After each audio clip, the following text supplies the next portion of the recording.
naniniwala ako. Feeling ko hindi papatay si Mayor. Feeling ko may big twist sa huli. Baka niyan, guys.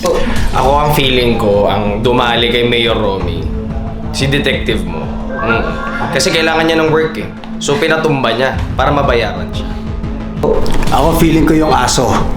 Nung nakagat siya ng aso, yun yung pumatay. Tapos tsaka nabenta ni Lucas yung aso. Yung aso ko.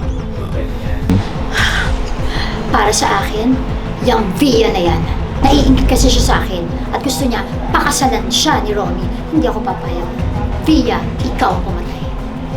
Feeling ko, si Miss Grace, kasi she's too good to be true. Parang sobrang bait niya, tapos she's very, parang lahat asikaso niya. So parang feeling ko matagal niya na yung pinlano. And feeling ko kasi parang syempre babae siguro siya ni Mayor, ni Tatay Romy, so I don't know.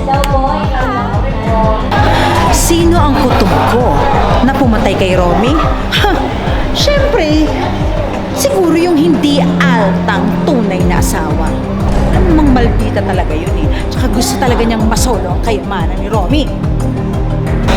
Feeling ko, hindi talaga namatay si Mayor Romy. Akala lang siguro nila namatay siya.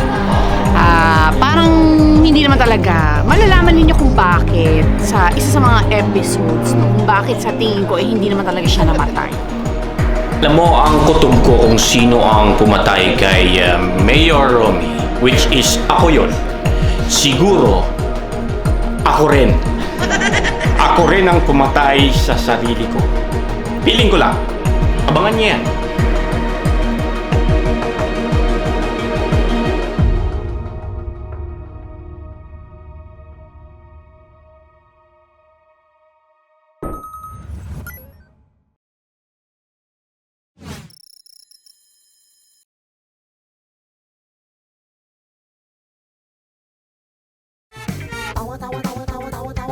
Anytime